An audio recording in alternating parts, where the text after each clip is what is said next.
Good morning. పొద్దున్న exam అని చెప్పి నైట్ అంతా మూవీ చూసాను. ఏదో అనుకున్నాను కానండి, అమ్మో మామూలు విషయం కాదు, చాలా గొప్ప. అందుకే ఎర్లీ మార్నింగ్ లేచి చదువుకుందాం అనుకున్నా, కానీ ఖాళీగా ఉంటే బుర్ర ఏమాత్రం పని చేయదు. అందుకే తినేసి మళ్ళీ చదువుకుందాం అనుకున్నాం, కానీ కాలేజీ లేదు, మళ్ళీ కాలేజీ స్టార్ట్ అయిపోయాను. మూవీ చూసాను కదా. ఏం మూవీ అంటే హర్షవర్ధన్ రానే గారి 2025 లో వచ్చిన ఏక్ దివానేకి దివానియత్ అనే మూవీ చూసాను. నాకైతే మూవీ చాలా బాగా నచ్చింది. చూడాలంటే వెళ్ళి చూసేయచ్చు, పర్లేదు, బాగానే ఉంది మూవీ. బస్ ఎక్కాక బస్ లో చదువుకుందాం అనుకున్నాను, కానీ బస్ ఎవరికి డిస్టర్బ్ అవుతుందని చెప్పి చదవలేదు.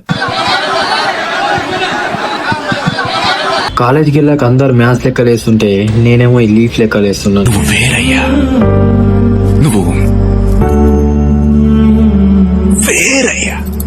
ఎగ్జామ్ స్టార్ట్ అయితే అందరు వెళ్ళిపోయారు, మనం కూడా వెళ్ళిపోయాం. ఎగ్జామ్ మాత్రం ఎర్రగా తీసినట్టు కళ వచ్చింది ఎగ్జామ్ హాల్లో.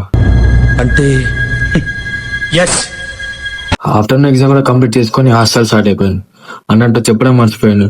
స్పిరిట్ లో ప్రభాస్ అన్న ఈ లుక్ నాకు చాలా బాగా నచ్చేసిందని దీన్ని రీక్రియేట్ చేశాను. నా అకౌంట్ లో పోస్ట్ చేయడం కూడా జరిగింది. వెళ్ళి చూసేయండి. నచ్చితే లైక్ చేయండి, కమెంట్ కూడా చేయండి. ఇవాళకి మన వీడియో ఇంతే. మీ అందరికి